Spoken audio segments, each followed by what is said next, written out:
They say to look into her eyes is to seal your fate, to be turned to stone, frozen in horror, your last breath stolen before you can even scream. But what if Medusa was never the true monster? What if she was the victim of betrayal, of power, of something far worse?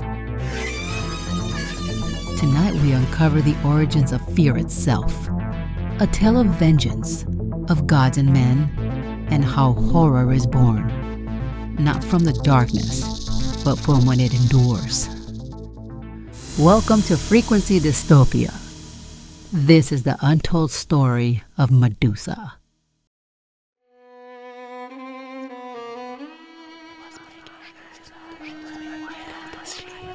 In life, the people around us wield a profound influence over our destinies.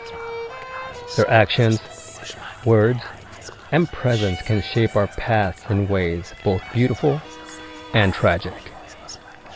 Positive influences can nurture our growth, providing support, love, and guidance that can help us flourish. However, negative forces can cast a long shadow, inflicting wounds that can alter our very essence. The story of Medusa is a poignant reminder of how the cruelties of those around us, especially those with power, can drastically change a life.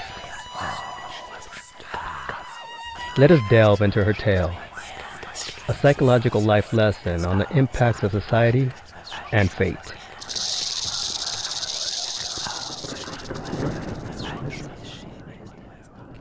Once in a world where myths and monsters roamed freely, there was a maiden named Medusa. Her beauty was unparalleled, her golden hair shimmering like the sun, and her eyes sparkling with the light of 1,000 stars.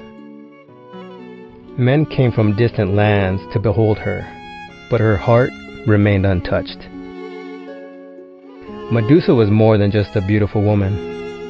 She was a dedicated priestess in the temple of Athena, the goddess of wisdom and war. Medusa's devotion to Athena was unwavering. She spent her days in prayer and ritual, lighting sacred fires in the temple's cold marble halls. Her life, though demanding, was filled with a sense of purpose and tranquility. Yet the gods, with their capricious nature, can bring about the most unexpected and cruel twist of fate.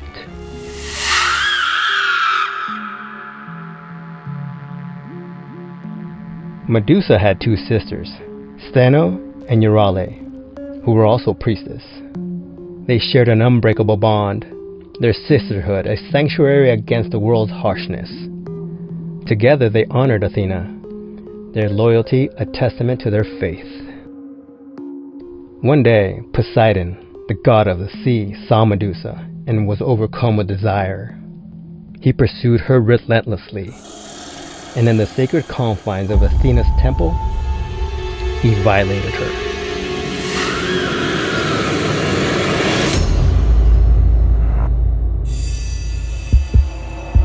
The candles flickered, and the air grew cold as Poseidon's power overwhelmed Medusa, not just from the physical assault, but from the realization that her world had irrevocably changed. Athena, witnessing the desecration of her temple, turned her wrath upon Medusa. "You have defiled my sacred space," she thundered, though Medusa was the victim. In her divine anger, Athena cursed Medusa, transforming her once golden hair into venomous serpents, and her sparkling eyes into orbs that can turn anyone who gazes upon them into stone. Medusa's sisters, heartbroken and powerless, watched as their sister was cast out. Despite their attempts to console and protect Medusa, they too faced the wrath of Athena.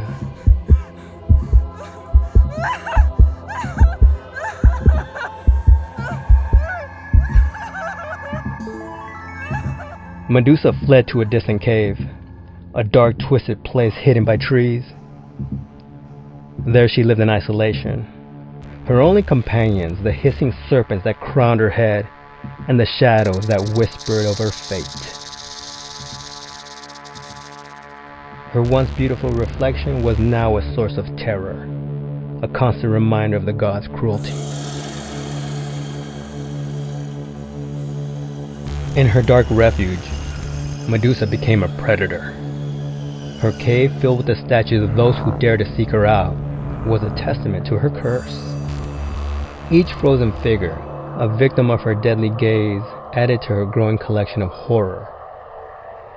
Yet amidst this macabre existence, Medusa found a strange solace. She decorated her cave with trinkets, creating patterns only she could understand, finding a twisted beauty in her bleak surroundings. Medusa's heart hardened over time. She became a monster in the eyes of the world, feared and hunted. Yet she was not born a monster. She was made one by the gods' whims. Her humanity, once a flickering ember, dimmed with each life she took.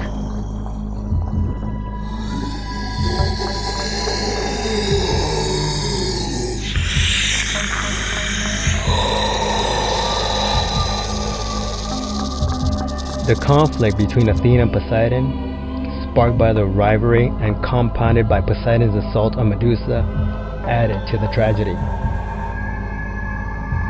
Athena's punishment of Medusa was as much about asserting her power over Poseidon as it was about punishing Medusa.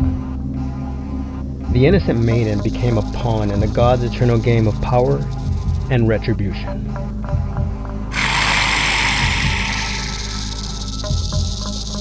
One day, a hero named Perseus, armed with gifts from the gods, set out to end her torments.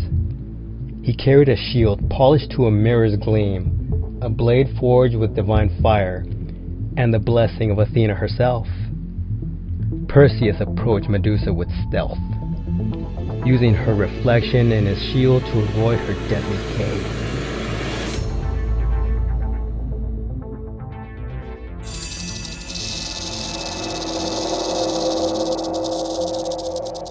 The cave fell silent, the serpent's hissing ceased, and Medusa's tragic life ended. Her head, still bearing the deadly powers, was taken by Perseus as a weapon against other monsters.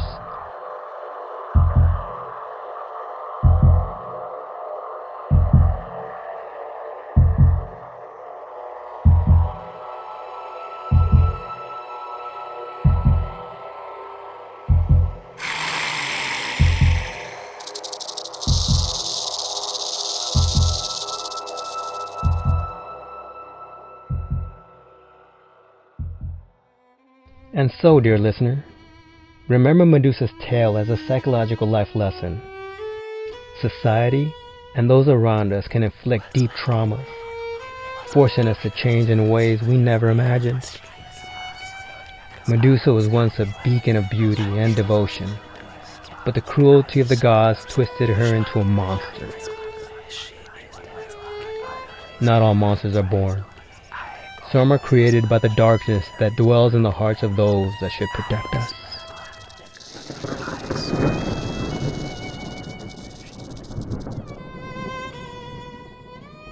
Don't forget to subscribe!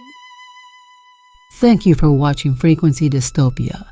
If you enjoyed this deep dive into mythology and horror, then stay tuned. More dark and twisted tales await in our next episodes. Before you go, tell us in the comments, was Medusa a monster or a warning? Let's talk.